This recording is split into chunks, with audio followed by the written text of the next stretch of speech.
오늘 성경 말씀 하나 읽고 그리고 말씀 여러분에게 전달하도록 하겠습니다.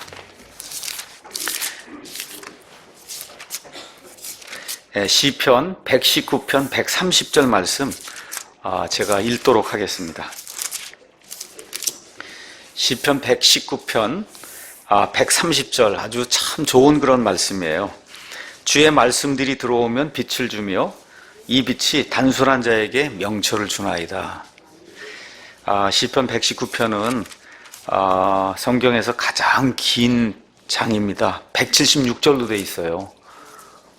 처음부터 끝까지 하나님의 말씀에 대한 이런 기록이 이제 이 안에 들어있는데 너무나 귀중한 그런 말씀이 많이 있습니다. 그런데 요 근래에 제 마음속에 많이 들어오는 게 130절이에요.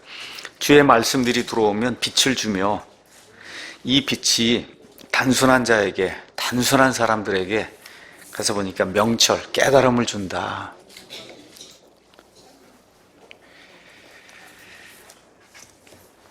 제가 매해 이제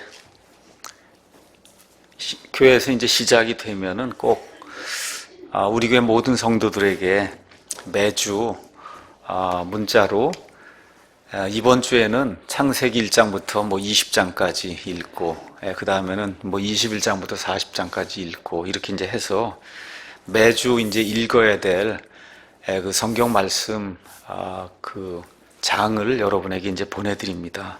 이렇게 하면서, 여러분이 그냥 독립적으로 읽기 원하시면은 이건 무시하시고, 그리고 창세기부터 계시록까지 여러분이 원하는 그런 그 스케줄대로, 여러분이 원하는 그런 방식대로 이렇게 성경을 읽으셔도 되고, 그게 좀 내 마음대로 잘 안 되고, 제가 좀 의지가 약하다, 이렇게 이제 생각이 되시면, 그냥 목사가 보내주는 대로, 어쨌든 제가 이제 엑셀 그 파일에다가 52줄을 쭉 적어갖고, 그래서 이걸 쭉 해갖고, 20장, 30장, 이렇게 해가 쭉 이걸 주면은, 특별한 일이 없으면 이제 왔다 갔다 이제 하는 일 없이 거의 이렇게 쭉 따라 나가면은 52주를 하게 되면 그러면 성경을 딱 한 번 일독할 수 있도록 이렇게 이제 스케줄을 드리니까 여러분이 원하시는 대로 그래서 성경을 좀 읽으면 좋겠습니다 하고 제가 이제 문자를 보내드리죠. 많은 분들이 성경을 좀 내가 좀 정확하게 알고 싶다 이제 그렇게 이야기를 많이 하시는데 일단은 성경을 많이 읽으셔야, 그래야 성경 말씀이 무엇인가를 이제 알 수가 있어요. 근데 성경 말씀은 하나님의 이야기거든요. 하나님 우리에게 보내준 편지예요. 편지. 근데 그 편지를 많은 사람들이 소위 우리가 이야기하는 큐티 재료로 많이 사용을 해요. 그냥 이렇게 피고 그러면 오늘의 말씀이 이거구나. 이렇게 피고 오늘의 말씀이 이거구나. 이걸 이렇게 적용을 해야 되겠다. 이렇게 생각하고 하나님의 뜻을 이 성경 말씀 전체를 통해서 이제 알려고 노력을 하면 그 죽을 때까지 큐티해 갖고는 절대 하나님이 이 성경 처음부터 끝까지 뭘 이야기했는가를 알 수가 없습니다. 어떤 의미에서 성경 말씀보다 여러분이 큐티 재료로 사용하려고 하면 공자, 맹자, 그 다음에 또 여러분 스티븐 코비 이런 사람의 성공하는 사람들 7가지 특징 이런 거 하나씩 읽으면 그게 여러분의 그 만수무강, 만사형통 이런 걸 위해서는 사실은 훨씬 더 많은 그러한 어떤 그 풍성한 자료를 줄 수 있을 거예요. 그러니까 그냥 이렇게 읽고 나한테 뭐가 어떻게 좋고 행복하게 살고 이런 거 하려고 그러면 굳이 이거 이렇게 펴갖고 한 장씩 이렇게 읽어가고 하면서 큐티할 그런 필요가 없이 세상 밖에 있는 너무나 좋은 그런 재료들이 많이 있기 때문에 그런 거 사용해도 굳이 성경 사용해서 큐티할 그런 필요가 없습니다.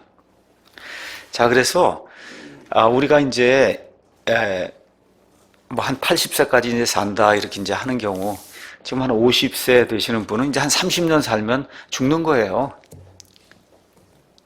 죽는 거예요. 그러니까 그 죽기 전에 그래도 내가 성경을 좀 한번 좀 정확하게 그래도 이게 좀 무슨 이야기인가 이거를 좀 알고 죽으려면 그러면 전체 그림을 좀 이해하는 게 중요해요.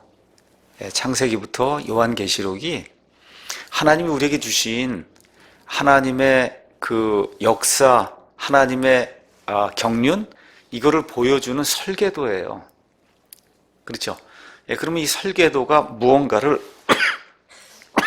저와 여러분이 전체 그림을 잘 보고선 그리고 이제 이해를 하는 것이 이제 중요해요. 그러니까 우리가 이번에 뭐 예를 들어 이제 예배당을 이렇게 짓는다. 그럼 뭐 1층, 2층, 3층, 4층 이렇게 짓는데 어떤 사람은 나는 잠옷실만 보면 되겠어. 그렇죠? 잠옷실에 장판이 있어? 장판이 없어? 뭐 몇 명이 들어가? 그것만 보면 어떻게 이 예배당이 어떻게 되고 하는 걸 어떻게 알겠어요? 그렇죠? 근데 너무나 많은 사람들이 자기하고 상관이 있는 그것만 보려고 그래요. 자기하고 상관이 있는 거. 그렇죠? 이렇게 보니까 하나님 우리에게 주시려고 하는 전체 메시지를 알아볼 수가 없는 거예요. 이게. 이제 그런 식으로 이제 성경을 보다 보면 어떤 사람들이 이제 코끼리 뭐 이야기할 때, 뭐 세 사람이 코끼리를 이렇게 묘사할 때, 이게 다리 이렇게 만져본 사람, 이거 기둥 같아. 그렇죠? 예, 또 배를 만져본 사람, 꼬리를 만져본 사람, 코 다 다르단 말이죠. 근데 우리가 이렇게 멀리서 저 코끼리 전체를 봐보면 한 사람 한 사람 얘기한 게 틀린 건 아니지만 그 전체 코끼리하고는 아주 완전히 다른 이야기를 하는 거잖아요. 그렇지 않습니까? 그러니까 성경도 그런 방식으로 이해를 하게 되면 그러면 하나님이 우리에게 주시고자 하는 그 하나님의 의도, 하나님의 뜻, 이거를 완전히 무시하면서도 내가 성경을 많이 알고 있구나 하는 그런 착각을 하기 쉽고, 그런 방식으로 한쪽으로 편중된 그런 성경 공부를 하게 되면 그러면 평생 교회를 다니고 성경을 많이 읽었다고 해도 하나님이 우리 사람들에게 주셔서 알려주고자 했던 그 하나님의 계획, 그 이해를 못하는 거예요. 이해를. 그래, 이해 못해서 어떻게 했냐 이렇게 생각하시면 할 수 없는 건데, 그러면 영어로 얘기하면 조금 미저러블한 라이프가 생기는 거죠. 불쌍하잖아요. 책을 읽으라고 이걸 다 줬는데, 그렇죠? 자기 방식대로 대충 이렇게 읽고는 이거겠구나 하고 이렇게 생활을 하면, 그러면 그 뭐라 그럴까, 비참한 거잖아요. 예. 그 많은 시간과 많은 모든 걸 들여갖고 했는데 하나님이 주시고자 했던 걸 전혀 이해 못하면 안 되지 않습니까? 전체 그림을 이해하는 것이 중요하다. 이제 그래서 오늘은 성경 총 주제 알고 바로 읽기 이렇게 해서 오늘하고 이제 다음 시간에는 성경을 좀 어떻게 알고 어떻게 이해할 수 있을 것인가 여러분에게 좀 잠깐 말씀을 드리려고 합니다. 우리 큰 글자 성경 그 안에 가서 보시면 맨 앞에 이제 이런 말씀이 들어 있습니다. 성경은 하나님의 생각과 사람의 상태와 구원의 방법과 죄인의 운명과 신자의 행복을 담고 있다. 성경의 교리들은 거룩하고 그 안에 훈계들은 구속력이 있으며 성경 안에 있는 역사들은 진실하고 성경의 결정사항들은 바꿀 수 없다. 성경을 읽어 지혜롭게 되고 성경을 믿어 안전을 얻으며 성경의 내용을 실천하여 거룩한 자가 되라. 성경은 너를 인도할 빛과 너를 지탱할 음식과 너를 기쁘게 할 위로를 포함하고 있다. 성경은 여행자의 지도요, 순례자의 지팡이요, 항해사의 나침반이요, 군사의 칼이요, 그리스도인의 헌장이다. 성경 안에서 낙원이 회복되고 하늘이 열리며 지옥이 그 모습을 드러낸다. 주 예수 그리스도가 성경의 주인공이요, 우리의 행복이 성경의 계획이요, 하나님의 영광이 성경의 목적이다. 자주 그리고 천천히 기도하는 심정으로 성경을 읽으라. 성경이 내 기억 속에 박히게 하고 마음을 지배하게 하며 발걸음을 인도하게 하라. 성경은 부의 보고요, 영광의 낙원이요, 기쁨의 강이다. 내가 살아있을 때 주께서 이 성경을 주셨으니 또한 심판 때 이것을 펴시고 영원토록 너를 기억하실 것이다. 성경은 최고의 책임을 요구하여 수고에 대해서는 최고의 보상을 주되 그 안에 거룩한 내용들을 무시하는 자는 다 지옥불로 정죄할 것이다. 이름을 알 수 없는 어떤 분이 성경이 어떤 책인가에 대해서 이렇게 이제 묘사를 했어요. 참 좋은 글이라 큰 글자 성경 그 안에는 이걸 집어넣습니다. 자, 그 다음에 그럼 우리가 성경 총주제를 알고 그 다음에 바로 읽기 위해서는 어떻게 성경을 읽어야 되느냐. 바로 그 밑에 가서 보면 이렇게 하려면 성경을 문자 그대로 읽어야 된다. 이렇게 이제 이야기하면서 뭐라고 썼냐 하면 어떤 성경 구절의 평범한 의미가 상식 수준의 의미일 때는 더 이상 다른 의미를 찾으려 하지 말라. 이거 읽어보니까 너무 누구나도 다 이해할 수 있는 거예요. 근데 이게 뭔가 그 안에 숨겨진 무슨 뜻이 있겠구나 생각하고 또 다른 뜻을 찾으려고 하면 그러면 이단이 되기 쉽다는 거예요. 다시 말해 그 구절의 앞뒤 문맥이나 관련 구절이나 근본 진리 등이 분명하게 다른 의미를 주지 않는다면 그 구절의 모든 단어를 평범하게 문자적 의미로 받아들여야 한다. 하나님께서는 자신의 말씀을 계시하시면서 독자가 혼동에 빠지는 것을 원치 아니하셨으며 자신의 자녀들이 분명하게 깨달을 수 있기를 원하신다. 이렇게 이제 되니까 사실 특별한 일이 아닌 한 예를 들어 성경 말씀 요한복음 3장 어디를 읽었다. 특별한 일이 아닌 한 100명의 목사가 그 구절 갖고 설교를 하면 그 설교의 주제와 내용이 말하는 사람의 어떤 그 묘사는 다를 수 있어도 똑같아야 된다는 거예요. 그렇지 않습니까? 하나님이 한 성경을 주셔서 그 성경의 어떤 부분을 이렇게 명백하게 알 수 있게 줬으면 목사가 어떤 사람이 그 텍스트를 가지고 설교를 해도 똑같은 말씀이 나와야 되는데 지금 현실은 그게 아니고 100명이 설교를 하면 100명이 서로 다른 설교가 거기서 나오게 되면 이러면 이게 문제가 생기는 거예요. 왜 그렇게 문제가 생기느냐? 서로 보는 관점이 다르고 서로 이해하는 것이 다르다 보니까 이런 문제가 생기는 거예요. 그럼 하나님은 한 뜻으로 주셨을 거 아닙니까? 그렇잖아요. 근데 이게 100가지로 해석이 되면 그러면 99명 아니면 100명이 성경을 지금 하나님 주신 의도하고는 달리 보는 거거든요. 그런 방식으로 성경을 보게 되면 죽을 때까지 성경을 봐도 하나님의 말씀을 이해할 수가 없어요. 그러니까 여기 제가 말씀드린 대로 이렇게 읽었을 때 아버지가 방에 들어가시니까 방에 들어가시는 거예요. 그렇게 이해를 해야지 방이 무슨 방일까? 이렇게 생각되면 이렇게 가게 되면 그때부터 문제가 생긴다는 거예요. 그냥 있는 그대로 이해를 하셔야 되는 거예요. 있는 그대로. 자, 그래서 제가 여러 책을 읽는데 제가 이제 가장 좋아하는 책이 어떻게 설교를 할 것인가 하는 책, 설교에 관한 책을 제가 굉장히 많이 좋아해요. 그래서 요 근래에는 두 권의 이제 책을 보고 있어요. 하나는 최경락 박사라고 하는 분이 지금 고신대 교수님인데 쓰신 퇴고 설교학이라는 그런 책을 이제 요 얇은 책인데 근데 이제 책을 주문해서 보기 전에는 그 내용이 뭔지를 알 수 없기 때문에 생명의 말씀사에 이렇게 들어가서 새로운 책이 이렇게 나올 때 설교를 어떻게 해야 될 것인가, 남은 뭐라고 얘기하는가, 그거 보는 걸 제가 굉장히 좋아해요. 그래서 이 책하고 요 근래 이제 헬무트 틸리케라고 하는 독일의 유명한 그 목사님이 스펄전의 그 설교에 대해서 한 400몇 페이지 이렇게 적어 놓은 그 책을 이렇게 읽으면서 목사가 이렇게 좀 살아야 되고 이렇게 설교를 해야 되고 이런 거 이제 보는 걸 좋아합니다. 그래서 퇴고 설교학이라 이게 퇴고가 또 뭘 얘기하는 건가 해서 하여튼 샀어요. 근데 거기 가서 보니까 바르고 힘센 설교를 해야 된다고 그 이야기를 하는데 설교의 교수가 그 이야기를 하는데 아주 좋은 이야기를 얇은 책인데 이야기를 하더라고요. 그러면서 그 목사님이기도 하고 이제 그 박사님이기도 한데 좋은 설교를 하려면은 그날 그 설교 주제를 이렇게 해서 제가 여러분에게 이게 설교 제목을 드리잖아요. 그 설교 제목이 그날 30분이든 1시간이든 그 설교한 그 내용을 딱 반영할 수 있는 그러한 그 설교 제목을 딱 내놓고 설교를 하면 그러면 바르고 힘센 설교가 된다는 거예요. 근데 이제 그 일을 하려면은 목사가 그 성경 텍스트를 잘 읽고 그 다음에 이거에 대해서 설교 말씀을 이렇게 쭉 이렇게 준비하는 가운데 깊이 생각을 하고 성도들이 오늘 요걸 기억하고 나가면 좋겠다는 그걸 다 딱 한 줄로 10자든 20자든 딱 해서 그러니까 제목을 아주 선명하게 딱 정해야 그래야 목사도 그 텍스트를 제대로 이해한 거고 성도들도 많은 부분을 잊어버린다 해도 그 제목을 딱 기억하면 그러면 오늘은 누가 가장 큰 자인가? 그 제가 설교를 했잖아요. 그렇죠?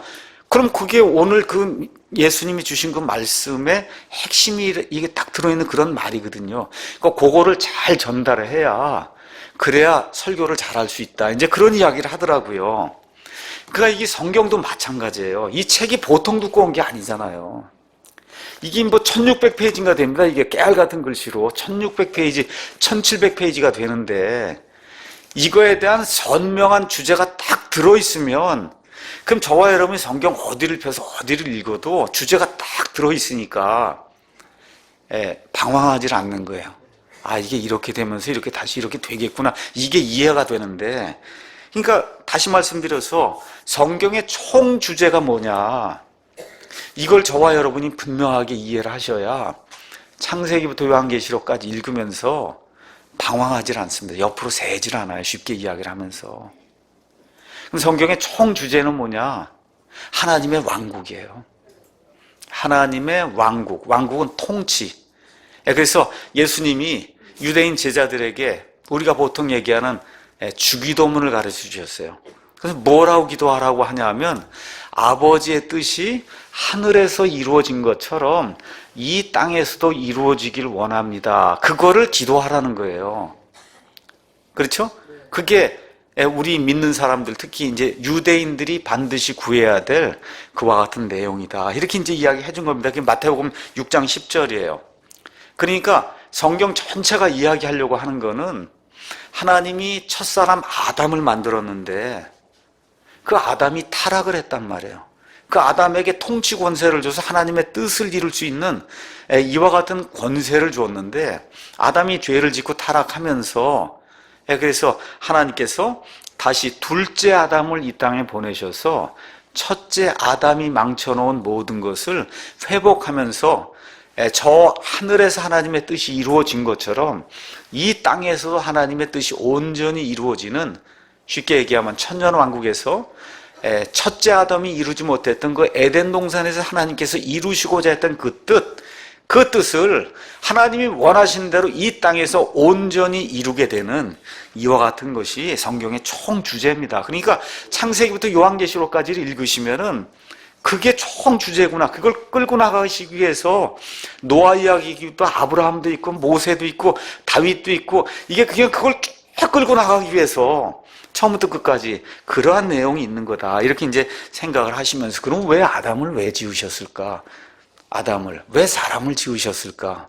이런 것들도 이제 성경 전체를 가서 보니까 이사야서 14장, 에스겔서 28장 이런 데 가서 보니까 사람과 온 우주 공간과 그다음에 지구를 만들기 전에 하늘의 천상에 하나님이 하늘의 천상에 있는 존재들을 만드셨다는 내용이 이제 성경에 기록이 돼 있고 그 천상의 존재들 가운데 가장 으뜸 가는 그런 존재, 루시퍼, 덮는 그룹이라고 하는 그런 존재가 있었는데 이 존재가 이제 타락을 하면서 요한계시록 12장하고 전체를 살펴보니까 천사들의 3분의 1을 데리고 나가면서 여기서 하나님께 반역하는 그런 내용이 성경에 이제 기록이 돼 있어요. 그게 보통 우리가 시간이라고 하는 이런 개념 그 전에 영원한 그런 과거의 그 영원의 어느 시점에서 그게 일어났고, 그래서 에베소서 3장 10절을 가서 보니까 하나님께서 우주공간 이제 만드시고 그 다음에 땅을 만드시고 그 다음 하나님의 형상으로 사람을 만드시면서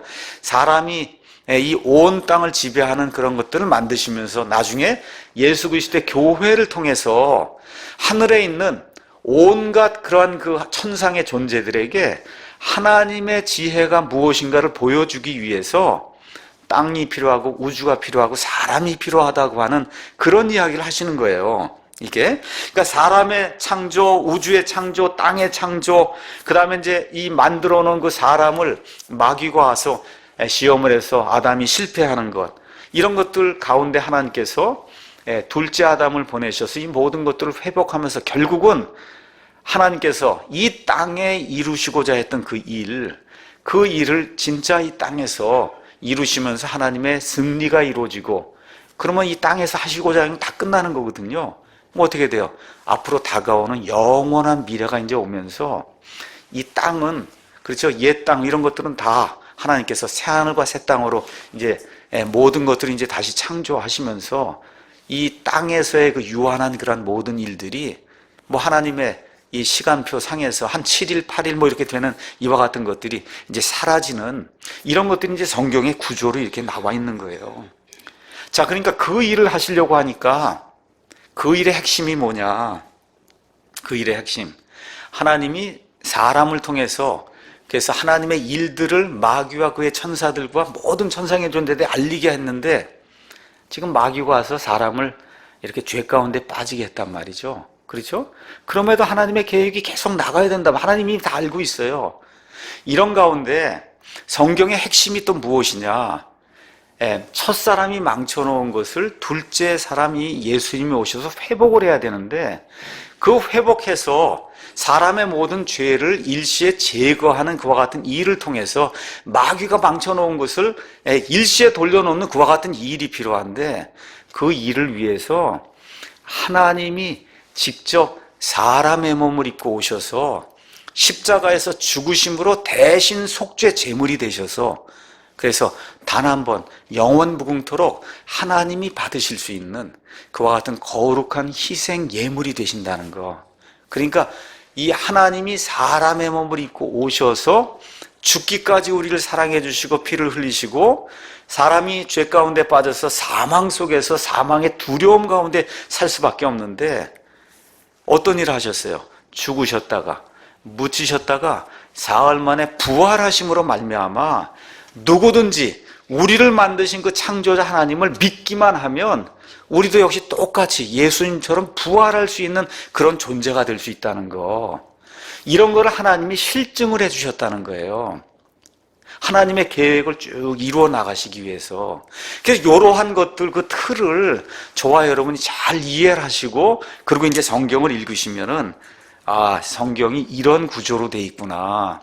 이렇게 되니까 사도 바울이 하나님이 사람의 몸을 입고 와서 마귀가 망쳐놓은 이런 모든 일들을 일시에 모든 것들을 회복하면서 마귀의 모든 권세를 누르면서 결국 하나님이 승리하시는 방법이, 자기가 머리를 써서 아무리 생각을 해봐도 하나님이 이 땅에 그렇게 오셔서 사람을 구원하는 그 방법밖에 없다고 하는 거.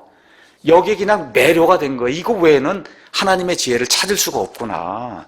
그렇죠? 이렇게 되면서 예수 그리스도의 복음을 끝까지 선포하며 이 성경, 신약 성경에 사람이 어떻게 구원받는가, 이런 모든 것들을 하나님의 은혜로 우리에게 기록을 해주지 않았습니까? 그렇죠? 그래서 죄를 제거하시고 사망을 정복하고, 그 다음에 부활을 이루어 주시고 영원한 생명을 주시고, 결국 끝에 가서 이 왕국을 이루시며, 그러면서 결국은 새하늘과 새 땅을 가져오시는 이 하나님의 모든 계획, 이 안에 마귀가 멸절이 되고 마귀를 함께 쫓았던 그와 같은 이 악한 천사들이 불호수에 들어가서 영원 무궁토록 멸절 상태에 이제 갇히게 되는 이러한 일, 또 사람이 구원받는 일, 그 다음에 지금 사람뿐만 아니라 온 세상의 모든 창조물이 신음하고 있단 말이에요. 지금 물고기도 신음하고 있고 돌고래도 신음하고 있고 새도 신음하고, 이 사람 때문에, 이 죄 때문에 이 모든 것들이 회복이 되는 그런 일들, 이 모든 게 하나님의 그런 이 계획 안에 이제 들어가 있는 거죠. 그래서 궁극적으로는 맨 끝에 가서 모든 것이 다 완성이 될 때 하나님의 영광이 이루어지는 거예요. 하나님의 영광. 그렇죠? 오직 하나님만 거룩하신 분으로 우뚝 서는 이와 같은 일이 성경의 이제 전체적인 이 클라이맥스다, 이렇게 이제 기억을 하면서 구약과 신약의 아주 중요한 그런 내용들 몇 가지만 여러분이 이제 성경을 읽으실 때 잊지 마시고, 어디를 가시든지 구약 이렇게 나오면 이게 이런 얘기고, 신약 나오면 이게 이런 얘기죠. 이런 거는 잊지 말고, 그리고 내가 성경을 끝까지 이렇게 읽어 나가야 되겠다. 이게 성경이 길단 말이에요. 그러니까 이게 사도행전 같은 거 예를 들어 28장이에요. 하루에 한 장 읽으면 28일 걸리면 28일째 가면 1일날 못 읽었나 이렇게 되는, 도대체 그렇잖아요 이게. 그러니까 지금 이게 읽다 보면 레위기를 이렇게 뭐 읽다가 이렇게 뭐 창세기 때문에 뭐였지 이게 막 이러면서 이게 읽다 보면 에스겔 가고 그럼 도대체 이게 무슨 얘기하는 건가 이렇게 된단 말이에요. 그렇죠? 그러니까 성경 전체 구조가 이렇게 돼 있으니 성경 어디를 읽어도 이 구조 안에서 이렇게 진행이 되고 있구나 하는 걸 잊지 말고 성경을 읽으셔야지. 그 구조를 잊어버리고 그러고 읽으면은 쭉 가다가 삼천포로 이렇게 빠지고 그러면 안 된단 말이죠. 그러니까 어디를 봐도 그 얘기구나. 어디를 봐, 이렇게 하려고 하는구나. 이렇게 나가는, 하나님 이렇게 가는 거구나. 아시죠? 이러한 그 구조가 어떻게 돼 있는가를 여러분에게 이제 잠시 말씀을 드리겠습니다. 자, 성경을 읽을 때 성경 안에는 숫자가 많이 나옵니다. 숫자가. 그렇죠? 특별한 일이 없는 한 숫자를 있는 그대로 읽으셔야 돼요. 있는 그대로. 예를 들어 창세기 5장 27절 가서 보면 무두셀라는 969세를 살았다. 어떻게 읽으셔야 돼요? 969세를 산 거예요. 어떻게? 그건 홍수 이전이기 때문에, 홍수 이전. 이전이기 때문에 하나님께서 얼마든지 그렇게 이제 할 수도 있고, 그 다음에 이제 나중에 천년왕국이 이루어지면 다시 사람의 수명이 나무의 수명과 같이 그렇게 된다. 그게 한 1000살까지 다시 사는 그런 일이 이제 생기게 되거든요. 그래서 있는 그대로 가서 성경을 읽으시면 특별한 일이 없는 한 성경의 역사가 여기 지구의 역사, 우주의 역사, 사람의 한 6000년 정도 됐어요. 그러니까 하나님의 시간표로는 한 6일 정도 지금 지난 겁니다. 6일? 7일째가 뭐예요? 안식하는 날이죠. 그래서 그 안식하는 때가 천년왕국이라 이렇게 보시는 그와 같은 분들도 있어요. 꼭 틀리다고 얘기할 수도 없어요. 지금 말세의 거의 끝이 다가와서 지금 이스라엘이 저 땅에 돌아왔으니까 그게 완전히 틀리다 그렇게 이야기할 수는 없어요. 그렇지만 그걸 가지고 날짜를 세면 안 되고, 아시겠죠? 대충 이게 돌아가는 게 한 6천년 정도, 거기에 천년왕국까지 하면 이게 7일 하나님의 생활, 이런 상황 속에 대충 있는 거구나. 지금 세상 돌아가고 있는 것이. 이제 이렇게 이제 이해를 하시면서 성경에 이제 여러 가지 것들이 있는데, 특별히 이제 재림하고 상관해서 저와 여러분이 기억해야 될 것은 노아의 홍수 사건이에요. 예수님이 사람의 아들이 다시 올 때는 노아의 때와 같다 그랬으니 노아의 때의 특성이 무엇인가 하는 것들을 정확히 이해해야 돼요. 그래서 예를 들어 창세기 6장 이제 가서 보시면은 6장에 이제 이렇게 1절에 기록이 되어 있습니다. 사람들이 지면에서 번성하기 시작하고 그들에게 딸들이 태어날 때 하나님의 아들들이 사람들의 딸들과 또 그들이 아름다운 것을 보고 자기들이 택한 모든 자를 아내로 삼았다. 이제 이런 내용이 나와요. 이렇게 되면서 당시에 땅에는 거인들이 있었고 그 뒤에도 있었으니 곧 하나님의 아들들이 사람들의 딸들에게로 들어와 그들이 저들에게 아이들을 낳았을 때더라. 바로 그들이 옛적에 강력한 자들 중 명성 있는 자들이 됐다. 이렇게 이제 나오면서 이 천사들이 여기 지금 사람들의 딸들을 취하면서 엄청난 크게 지금 거인이 나왔다는 거예요. 그렇죠?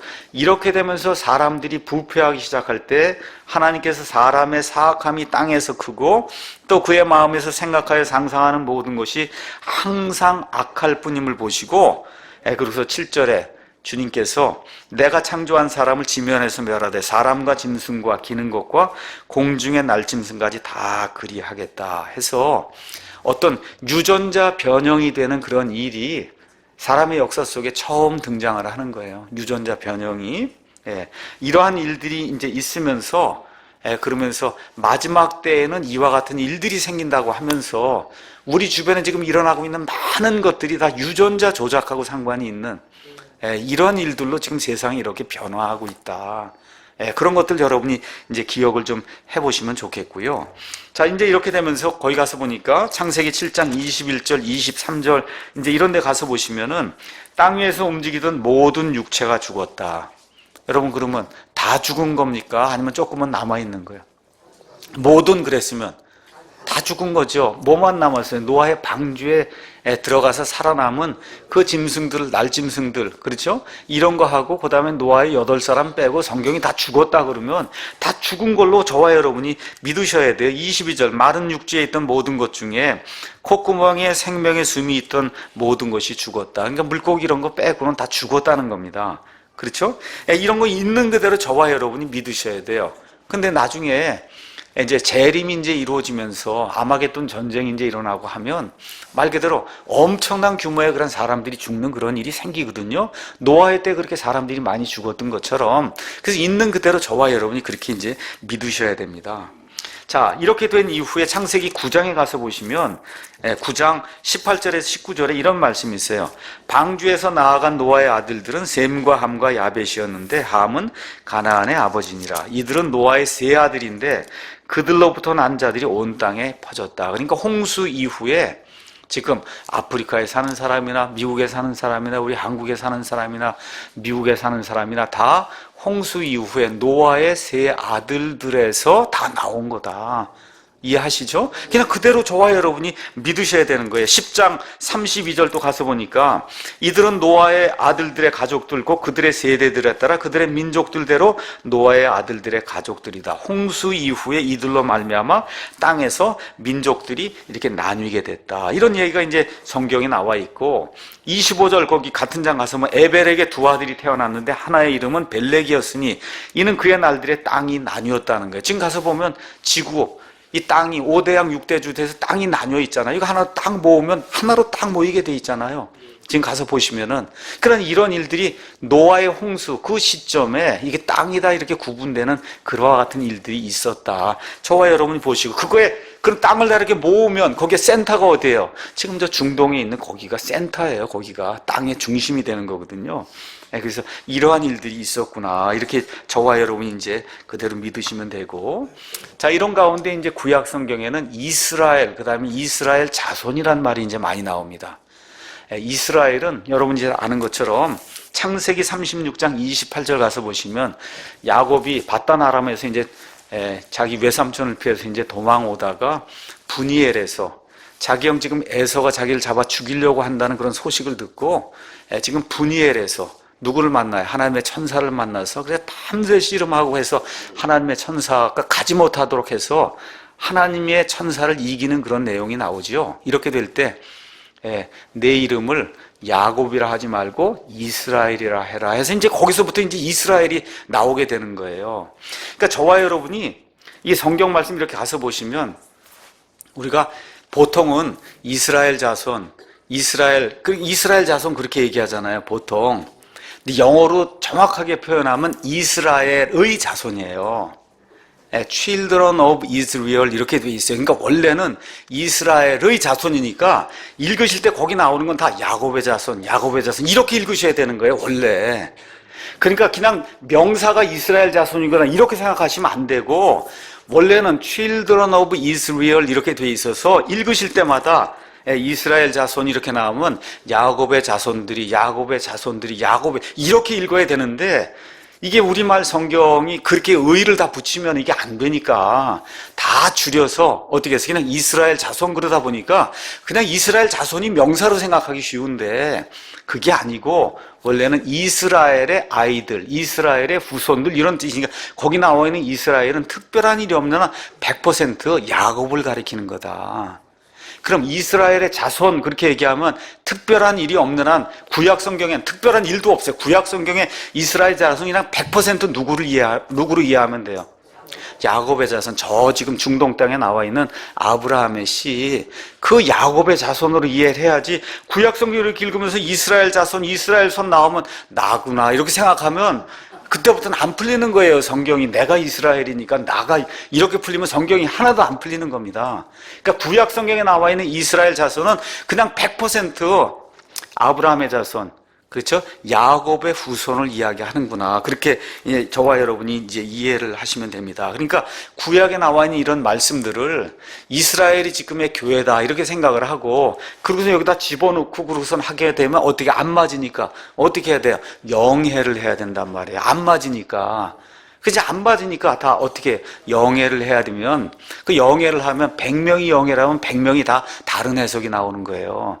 안 되는 거예요. 그냥 구약에 나와 있는 이스라엘 자손은 그냥 100% 야곱의 후손이다. 이제 이렇게 이야기를 하는 가운데 이제 신약 성경으로 넘어와도 특별한 일이 없는 한 이스라엘 자손은 그냥 이스라엘이에요. 그냥 유대인을 이야기하는데 한 두 군데 정도가 달라요. 자, 그럼 예를 들어 한번 로마서를 한번 가서 보겠습니다. 로마서 한번 가서 9장 한번 가서 볼까요? 로마서 9장 가서 보면 이렇게 이제 돼 있어요.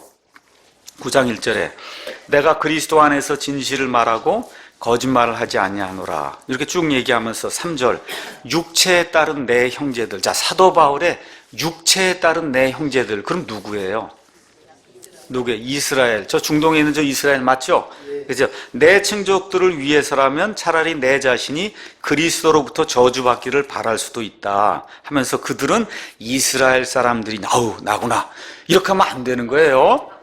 누구예요? 여기 나와 있는 이스라엘은 지금 여기 로마서 8장까지는 온 세상, 특별히 이방인들이 어떻게 구원받는지 이걸 다 한 다음에 이방인들의 사도로서 이방인들의 복음을 선포해서 그들이 구원받는 걸 하는데 자기 동포를 보니까 너무 안타까운 거예요. 예수님이 직접 오셔서 말씀을 전해줬는데 예수님을 거부하고 지금 저러고 살고 있으니까. 그러니까 이런 데 나와 있는 이스라엘은 그냥 100% 이스라엘을 이야기하는 거예요.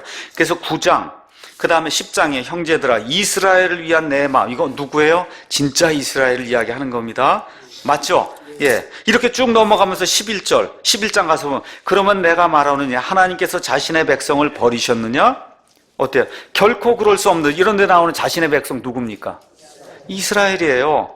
예. 나도 이스라엘 사람이야. 나도 그랬으니까. 그렇죠. 나도. 그러니까 이스라엘 백성을 이야기하는 거예요. 아브라함의 씨에서 난 자요 베냐민 지파에 속한 사람이다. 이렇게 쭉 이야기하면서 하나님이 이스라엘을 안 버렸다는 거예요.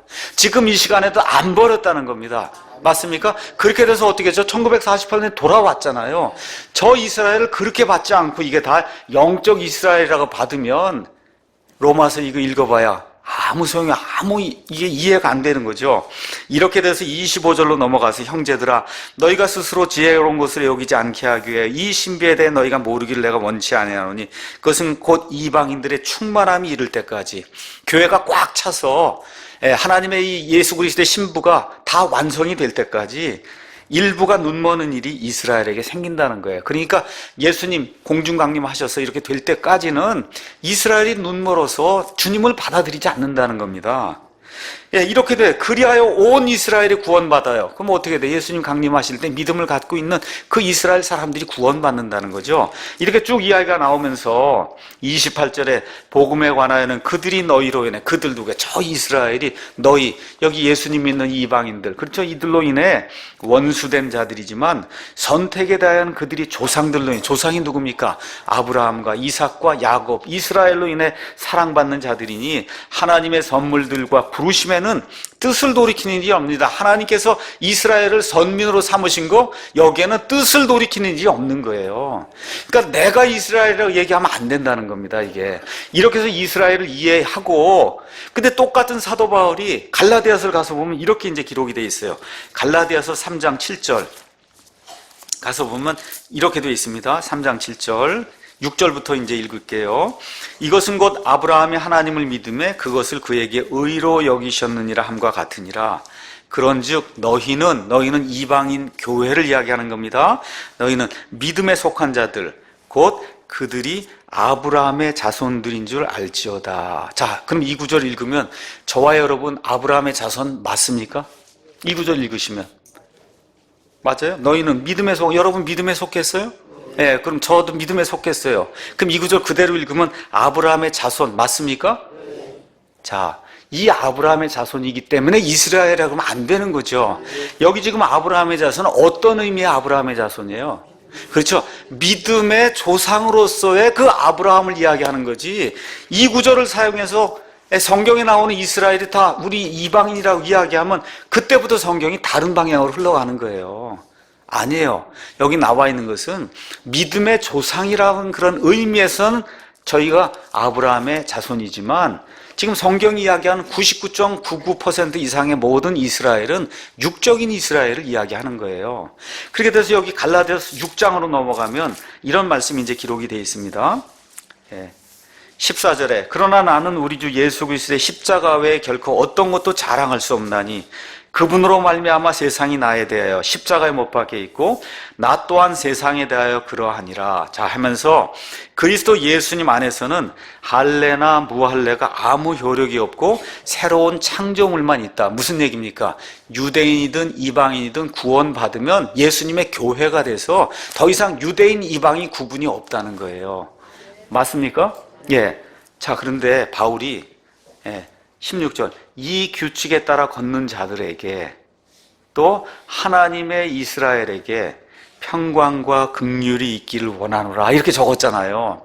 여기 나와 있는 하나님의 이스라엘은 어떤 것 같아요? 읽어보실 때 육적인 그 이스라엘을 이야기하는 것 같습니까? 아니면 앞뒤 문맥상, 아니면 우리 구원받은 모든 신약시대 성도들 이야기하는 것 같아요. 한번 보세요. 이 규칙에 따라 걷는 자들 누구예요? 신약시대 성도들과 또 하나님의 이스라엘, 여기 나온 이스라엘, 앞뒤 문맥상 누구가 왔어요? 육신적인 그 이스라엘에게 그 이야기를 하는 거예요. 이게. 그러니까 사도 바울이 이야기하는 그런 그 이스라엘의 그 구분을 잘 이해하면서 요런 두 구절, 특별히 여기 갈라디아에서 나와 있는 요런 구절을 잘 이해를 하고 이게 영적인 믿음의 의미에서의 이스라엘인가 아니면 육적인 의미의 이스라엘인가, 여기 갈라디아서 요거 빼고 나머지는 그냥 다 이스라엘로 받으시면 아무 문제가 없어요. 자, 이제 이렇게 이제 되는 가운데 우리가 한번 예를 들어 그러면 이 계시록 말씀 한번 잠깐 가서 보겠습니다. 계시록 7장에 가서 보시면 계시록 7장 거기 가서 보시면 14만 4천이 나옵니다. 오늘 간증하신 분이 얘기했던 14만 4천이 여기 나옵니다. 그렇죠? 환란기에 봉인된 그런 사람들의 숫자가 나오는데 7절, 내가 봉인된 자들의 수에 대하여 들었는데 이스라엘 자손의 모든 지파에서 봉인된 자가 14만 4천이다. 누구예요? 누구예요? 여러분 이스라엘 자손이십니까? 아니죠? 예, 저와 여러분 12지파에 속해서 제가 르우벤 지파고 뭐 여러분 베냐민 지파고 여러분 유다 지파고 그래요 여러분? 예, 아니잖아요. 그래서 그 다음에 나오지 않습니까? 유다 지파, 르우벤 지파, 아셀 지파 뭐 이렇게 해서 다 12,000명씩 나오지 않습니까? 그럼 여기 나와 있는 이 환란기에 있는 14만 4천은 누굴 이야기할까요? 이스라엘이죠. 어디에 있는 이스라엘? 지금식으로 얘기하면 저 중동 팔레스타인에 있는 저 이스라엘을 이야기하지. 이게 교회 시대에 특별히 선택받은 누구라고 이야기를 하면 그때부터 이게 성경 해석이 달라지는 거잖아요. 그렇죠? 그러니까 제가 말씀드리는 것은 성경을 제대로 이해하려면 창세기 30몇 장이 22장에 나오는 그 이스라엘 나오잖아요. 야곱의 이름이 바뀌는 거기부터 시작해서 요한계시록 끝까지 나온 이스라엘은 아까 그 갈라디아에서 나오는 그러한 믿음으로 아브라함의 자손이라고 하는 요런 거 한두 구절 빼고는 그냥 100%다 누구로 이해하시면 돼요. 중동에 저 있는 아브라함의 자손 이스라엘로 이해를 해야 성경이 어떻게 해요? 상식적인 의미잖아요. 그 상식적인 의미. 근데 그거를 다른 의미가 있지 않을까 하고 그렇게 파면 그러면 이단이 되기 쉬운 거예요. 그래서 있는 그대로 저와 여러분이 받아들이시면 됩니다. 자, 이렇게 해서 이제 이스라엘을 하나님이 선택하셔서 자, 창세기 3장 15절에 있는 대로 여자의 씨를 통해서 이 사람 마귀를 멸하고 그리고 사람을 구속하시는 그런 메시아를 하나님이 주시겠다는 그 일을 이루시기 위해서 그 여자의 씨 많은데 그 가운데 지금 누구를 택해요? 아브라함을 택하고, 그렇죠? 그 다음에 이삭, 그 다음에 야곱 가운데서 누구를 택해? 또 유다를 택하고, 그렇죠? 예. 그거 끝난 다음에 또 쭉 이렇게 진행이 되는 가운데 나중에 여러분 넘어가시면 그 유다 지파 중 누구를 택해요? 다윗을 택하고, 그렇죠? 이렇게 돼서 다윗에서 나중에 예수님이 이제 나오시, 이런 걸로 하나님이 쭉 이렇게 끌어가시는 거란 말이죠. 자, 이런 가운데 우리가 이제 이사야서부터 시작해서 이제 말라기까지 쭉 되는 그와 같은 성경 말씀을 우리가 대언서라고 이야기합니다. 대언서. 그 대언서 안에는 두 가지 주제가 나와요. 하나는 이스라엘 백성 유대인들이 죄를 져서 그래서 바빌론 포로 생활 70년을 갔다가 거기서 돌아오는 내용이 나와요. 그 다음에 동시에 똑같은 예언의 말씀이 맨 마지막 때 우리 예수님이 재림하실 때 온 세상에 퍼져있던 이스라엘이 다시 저 중동으로 돌아오는 그 두 개가 계속해서 반복이 되면서 이게 나오는 그런 일이 이 대언서에 이제 기록이 되어 있습니다.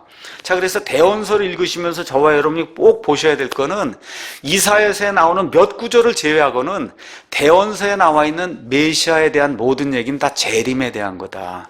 재림이 되면 뭐가 이루어지느냐? 왕국이 이루어지는 거예요. 아까 제가 말씀드렸죠.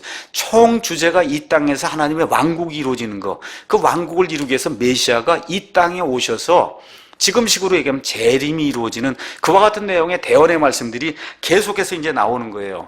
그러니까 이사야서 11장 1절, 이사야서 11장 6절에서 9절 뭐 이리가 나오고 소가 나오고 송아지가 나오고 뱀이 나오고 이런 거 다 영적인 소, 영적인 뭐 이리 이러면 안 됩니다. 진짜 소가 나오고 진짜 이렇게 되면서 맨 마지막 천년왕국의 평화의 때에 정말 온 땅에 에덴 동산에서처럼 상하거나 해하는 일이 없는, 그래서 하나님의 뜻이 온전히 이루어지는 왕국이 이루어지는 그런 때가 있다는 것을 그걸 성경이 이야기하는 거예요. 그래서 이렇게 되면서 이사야서 34장에 가서 보시면 메시아의 표정이 나옵니다. 어때? 메시아가 오면 죽은 사람을 살리고 다리 저는 자 다리를 고쳐주고, 그렇죠? 눈 먼 자 눈을 떠주고, 이러한 일이 문자 그대로 예수님이 오시면 한단 말이죠. 그래서 이런 일들이 쭉 있는 그대로 이제 기록이 돼 있는 거다, 이렇게 이제 이해를 하시고, 다니엘서로 이제 쭉 넘어오시면 다니엘서에서 하나님께서 보여주시고자 하는 인류 역사 계획이 바빌론 포로 생활 이후부터 맨 마지막 적그리스도의 시대까지 인류 구속 계획이 다니엘서에 기록이 되어 있어요. 거기 다니엘서 2장 44절 가서 보니까 이 맨 마지막 때 하늘의 하나님께서 이 땅에 한 왕국을 세우시는데 그 왕국이 영원 무궁한 왕국이 돼요. 그게 이름이 뭐냐? 하늘의 하나님이 세우기 때문에 그 왕국이 하늘의 왕국이에요. 하늘의 왕국. 이해하시겠죠? 이렇게 이제 되면서 우리가 마태복음을 딱 펴서 성경을 펴고 들어가면 그럼 뭐가 나와요? 처음에 침례자 요한이 와서 회개하라, 하늘의 왕국이 가까이 왔다. 왜 그래? 메시아가 오니까. 그렇죠? 예수님도 딱 공생애를 시작하면서 뭐라 그러세요? 회개하라, 하늘의 왕국이 가까이 왔다.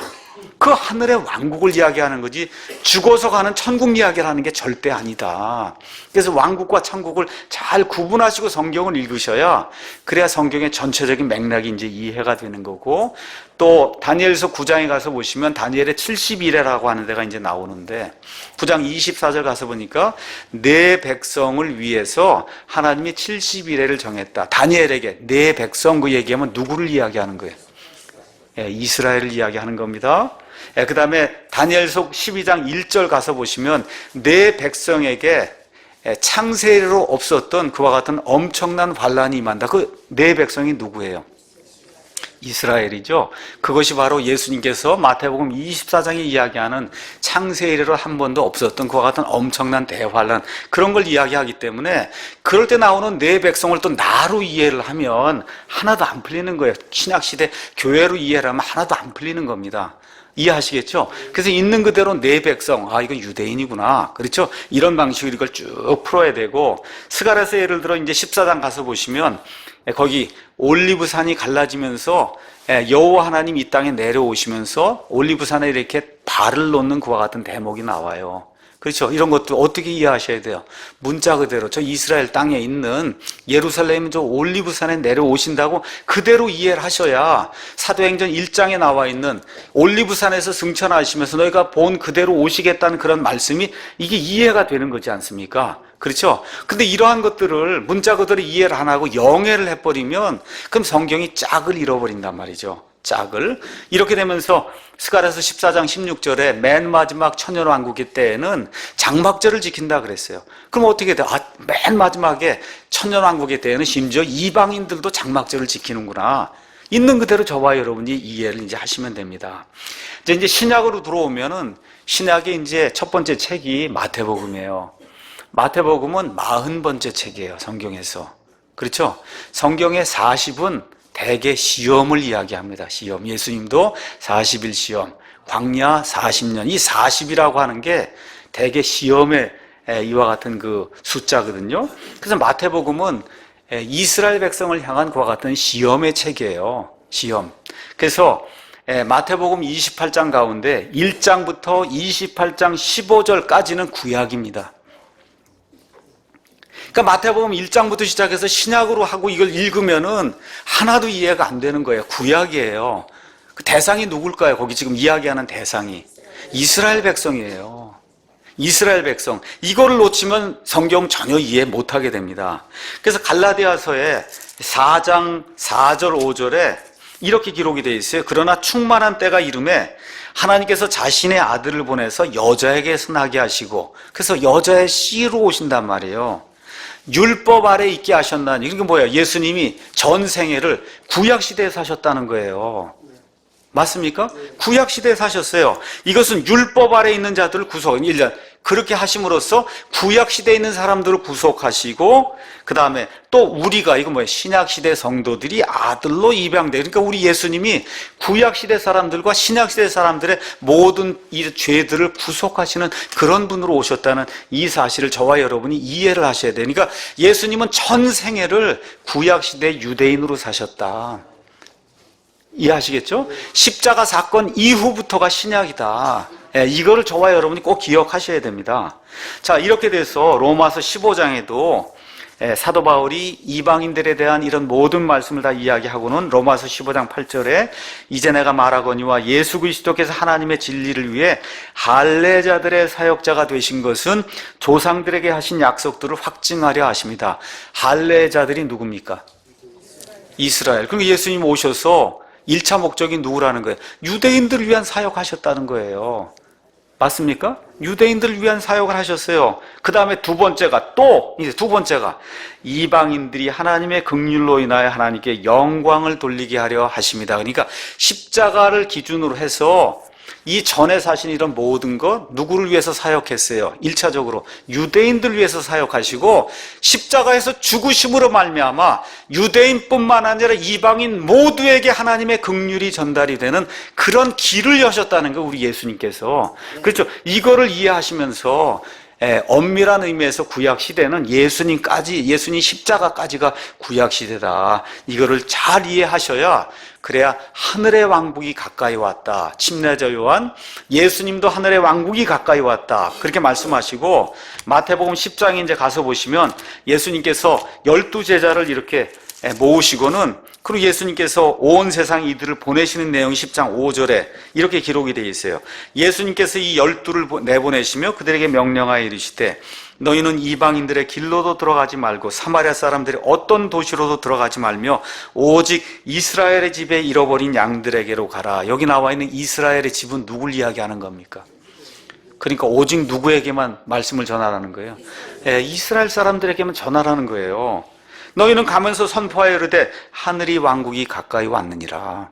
그렇죠? 그래서 있는 그대로 이거를 메시아 왕국, 1차적으로 유대인, 그렇죠? 십자가 사건 전까지는 구약, 이러한 방식으로 성경을 읽으셔야 그래야 성경 말씀이 이해가 되는 거예요. 물 흐르듯이 이해가 되는 겁니다. 근데 그게 아니라 이걸 자꾸 나한테 이스라엘의 집이 나구나 하고 읽기 시작하면 실타래기나 엉키는 거예요. 앞만 읽어도 이게 무슨 얘기인지 알 수가 없는 이와 같은 어려움이 이제 빠지게 되는 거죠.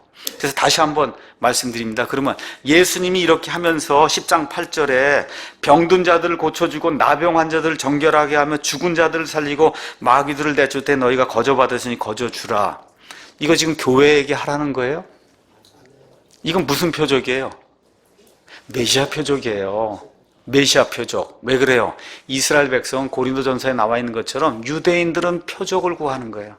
표적이 있어야 하나님의 이런 대언자구나 하는 걸 알 수 있기 때문에 이런 표적을 주시겠다고 이사야서에 분명히 말씀하셨고 그 말씀을 이루시는 겁니다. 그러니까 이거를 교회에다 적용해서 가서 마귀 쫓고 나병 환자 정결하고 이런 방식으로 이걸 적용하면 그럼 성경이 안 풀리는 거예요. 우리가 가지고 있는 이 신약 시대의 특권은 뭐냐? 하나님의 은혜의 왕좌 앞에 우리의 모든 것을 다 내어놓고 하나님 들어주십시오 하고 기도할 수 있는 그런 특권이 있고 그 기도를 들어주시고 안 들어주시고 하나님에게 달려있는 겁니다. 그렇게 저와 여러분이 이제 이해를 하시면 됩니다.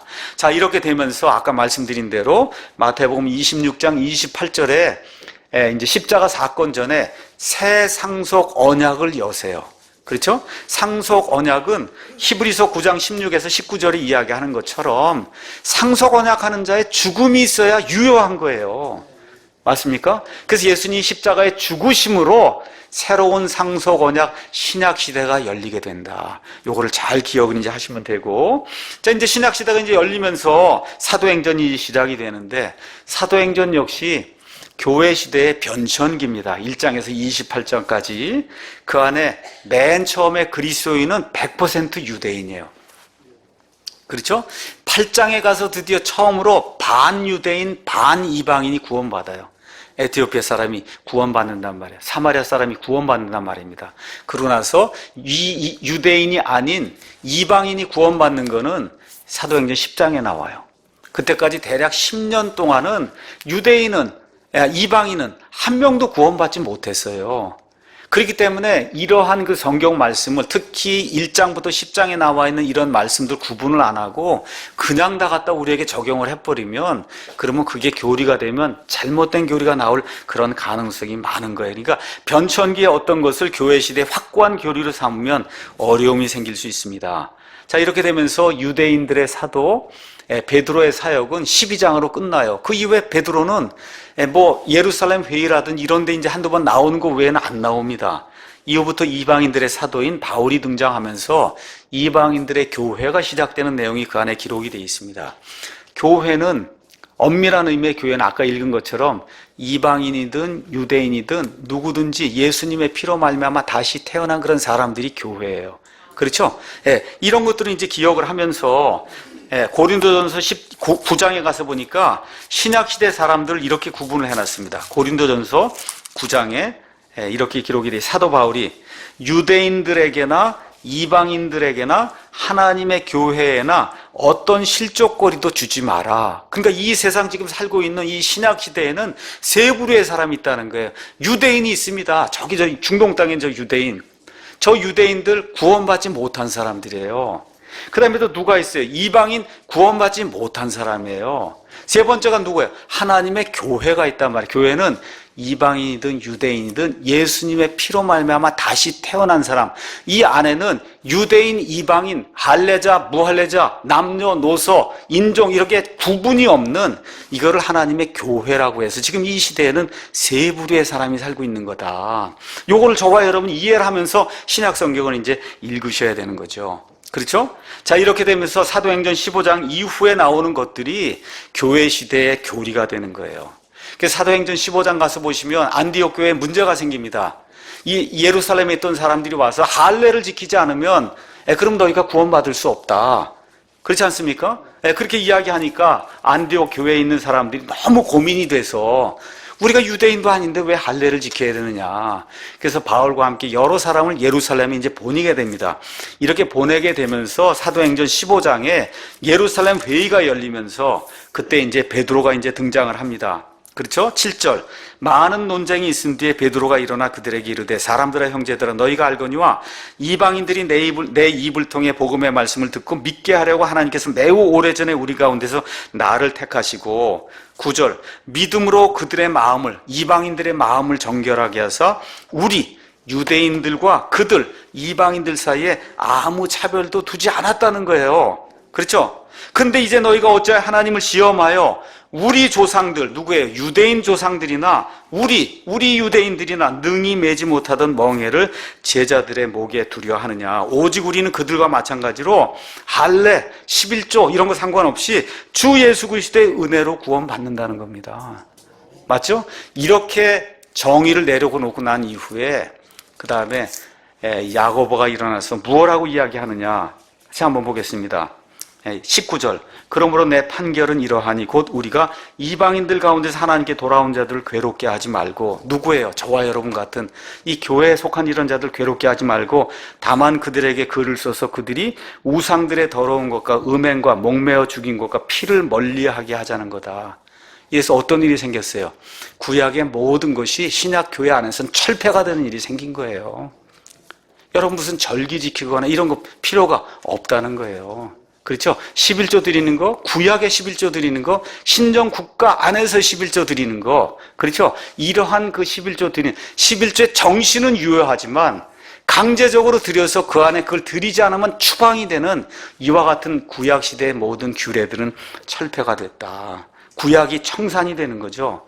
이렇게 되니까 30절 31절에 이처럼 그들이 떠나서 안디옥에 이르러 무리를 함께 모으고 이 서신을 전달하니까 무리가 그것을 읽고 위안의 말로 인하여 기뻐하더라. 이렇게 돼서 우리 이방인 교회에게는 구약 시대에 부과됐던 율법의 모든 조항들이 완전히 어떻게 철폐가 된 거예요. 이제는 철폐가 이제 된 겁니다. 그렇죠?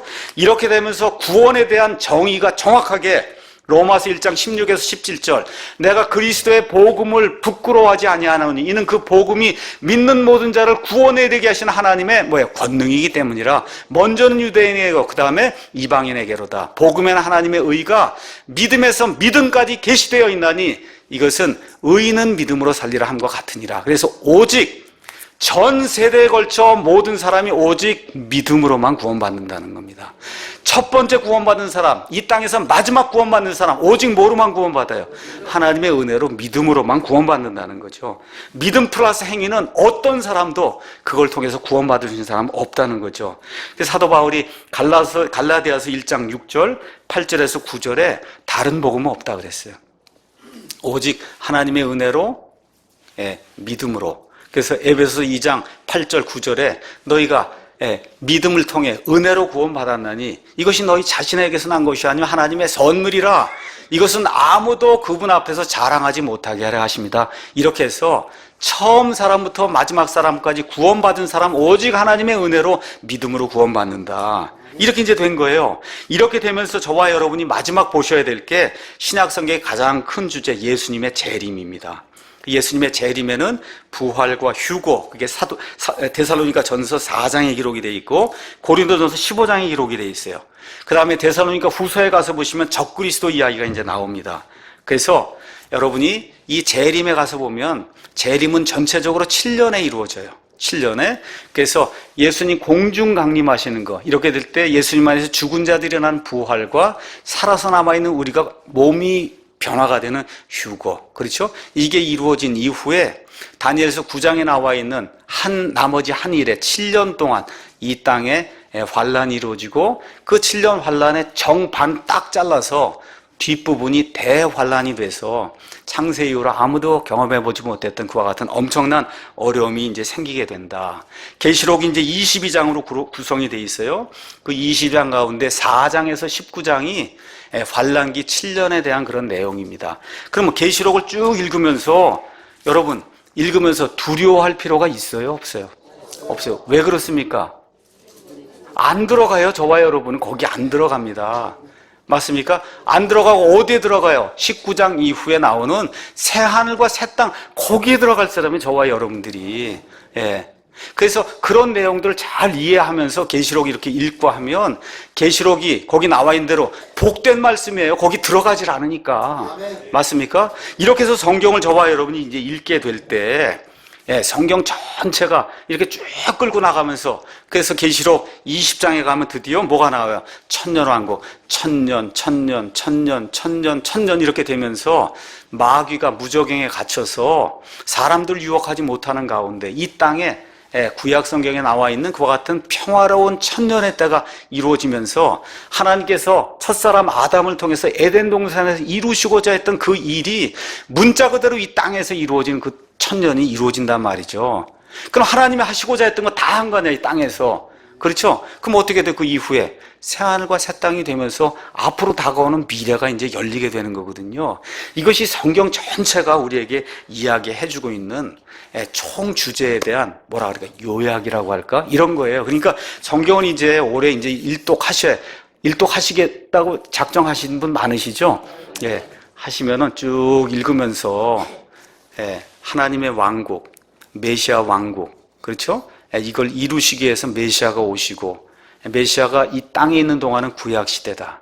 그 이후부터 신약시대가 열리게 되고 신약시대가 열리고도 처음에는 다 유대인 중심으로 이렇게 진행이 되다가 한 10년쯤 넘어가면서 또 그 이후에 사도행전 15장 넘어가면서 율법이 완전히 철폐가 되면서 이방인들의 교회 시대가 열리게 되면서 오직 의인은 믿음으로 산다고 하는 이런 것들이 요약이 되면서 성경에 나타나게 되고 그다음 요한계시록을 읽을 때에도 이런 전체적인 그런 구조 속에서 7년 환란기 우리 거기 들어가지 않는다는 거, 그렇죠? 이런 것들을 가지고 성경을 읽으면 요한계시록 그 말씀을 읽는 자와 듣는 자가 복이 있다 그랬잖아요.